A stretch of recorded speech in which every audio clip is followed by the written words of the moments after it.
बिजनौर के पैदा गांव में लगभग एक माह पहले छेड़छाड़ को लेकर हुए खूनी संघर्ष के बाद अभी स्थिति सामान्य भी नहीं हो पाई थी कि अब गांव में डरे सहमे लोगों के अपने मकान बेचकर पलायन करने की खबर से एक बार फिर पुलिस प्रशासन की नींद उड़ गई। दरअसल इस कांड के बाद एक पक्ष के लोगों ने दूसरे पक्ष के लोगों द्वारा उनके घर पर पथराव करने का आरोप लगाते हुए गाँव से मकान बेचकर कहीं और जाकर रहने की बात कही। गांव के मकानों की दीवारों पर लिखी मकान बिकाऊ है की लाइन ने पुलिस और प्रशासन की नींद ही उड़ा दी। सूचना मिलने पर गांव पहुंची पुलिस ने दीवारों पर से ये लाइनें तो मिटवा दी, लेकिन गांव की महिलाओं में अभी भी दहशत का माहौल है। सविता देवी नामा और हमारे 2 बच्चे हैं, आदमी हमारा है नहीं है, दोनों जेल में। इसीलिए हमने अपने मकानों में लिखा, पहले पथराव हुआ यहाँ, पुलिस ने कोई सुनवाई नहीं की। आई रात को पुलिस थाने से अपने बुलाया, थाने से बुलाकर उन्होंने कह दिया क्या प्रशासन सबके साथ है और वो पत्थर कैसे हैं जब यहाँ पुलिस रहती है चौकी पे। हम बोल रहे मगर अगर हम झूठ थोड़ा ही बोल रहे हैं, जब पत्थर आए हैं तो बताया है, पत्थर ना आते तो ना बताते।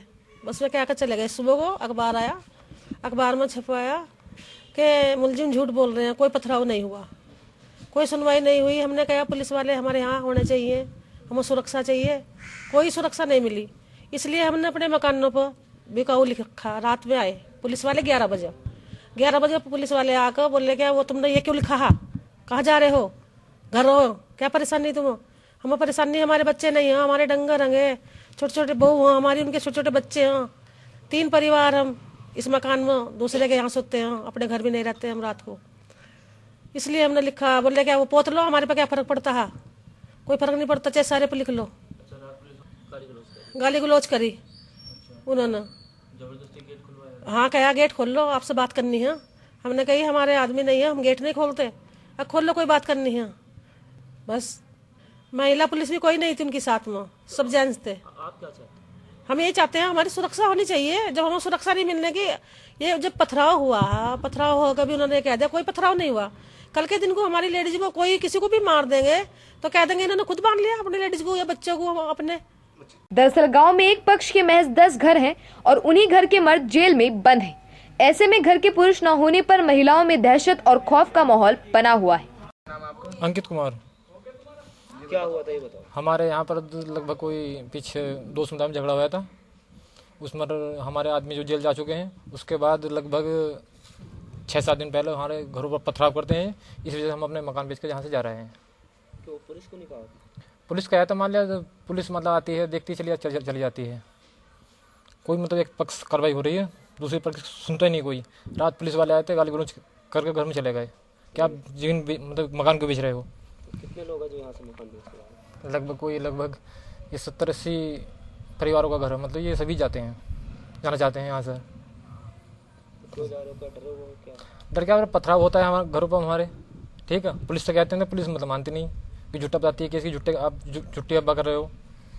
मकान बेचने की खबर के बाद पुलिस और प्रशासन के आला अधिकारियों ने एक बार फिर गांव का रुख किया और मामले की जानकारी ली। फिलहाल पुलिस अधिकारियों की माने तो पथराव की शिकायत की जांच कराई जा रही है और अगर कोई दोषी पाया जाता है तो कार्रवाई की जाएगी। फिलहाल एहतियात के तौर पर गांव में फिर से पीएसी की तैनाती की जा रही है।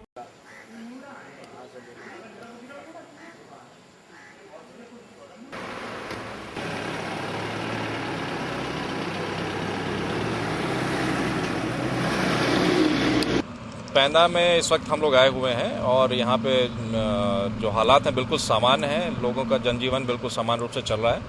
कुछ लोगों से कुछ शंका व्यक्त की गई थी, उनसे हम लोगों ने बात की है। यहाँ पे पर्याप्त सुरक्षा हम लोगों ने लगाई हुई है, पीएसी है, सिविल पुलिस है, चौकी भी खोली गई है, किसी प्रकार की कोई दिक्कत नहीं है और आगे भी अगर इस तरह की कोई बात ना हो उसके लिए हम लोग सचेत हैं, सतर्क हैं। उधर जब गांव के प्रधान से बाबत जानकारी ली गई तो उन्होंने पूरे मामले में बाहरी तत्वों का हाथ बताते हुए न्याय की मांग की। मेरा नाम अनीस अहमद है और मैं गोकलपुर कासम पैदा से प्रधान हूँ।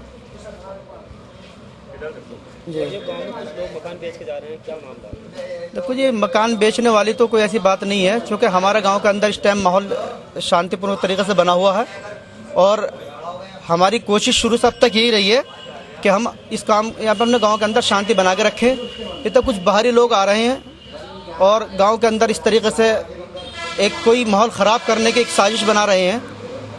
नहीं तो हमारे गांव की तरफ से और सारे गांव जितने भी हमारे हिंदू मुसलमान सब चाहते हैं कि हमारे गांव में शांति रहे और ख़ासकर मुसलमान तबका तो चाहता ही नहीं बिल्कुल भी गांव के अंदर कोई अशांति फैले या उसके अंदर कोई सांप्रदायिक मामला दोबारा हो। जो घटना हो गई, कानून उसमें अपना पूरा काम कर रहा है और हमें भरोसा है कि इंशाल्लाह हमें इंसाफ और न्याय भी मिलेगा। बस ये जो बाहर के लोग आकर के गांव के माहौल ख़राब करना चाहते हैं, हम इनके खिलाफ भी कार्रवाई हो और प्रशासन इसमें देखभाल रखे। इस बारे में किसी अधिकारी साहब से बात हुई? इस बारे में हमारी एसपी साहब से भी कल मुलाकात हुई थी, उनको भी हमने तमाम बातों से अवगत कराया है और उनकी जानकारी में दी है बात ये कि हमारे गांव के अंदर इस तरीके से कुछ लोग बाहर के आ रहे हैं और वो नए नए तरीके से कि किस तरीके से गांव के अंदर दोबारा माहौल ख़राब करें। तो हमने उनको पूरी इस चीज़ का अवगत कराया। बाकायदा हमने उसको जो है मेमोरेंडम भी दिया उनको लिखत में, ताकि इन चीज़ पर गौर करें। और जो घर पर लिखने वाली है, ऐसी कोई बात नहीं, गाँव के अंदर शांति फैलाने वाली कोई बात, हमारे गाँव में पूरी शांति बनी हुई है।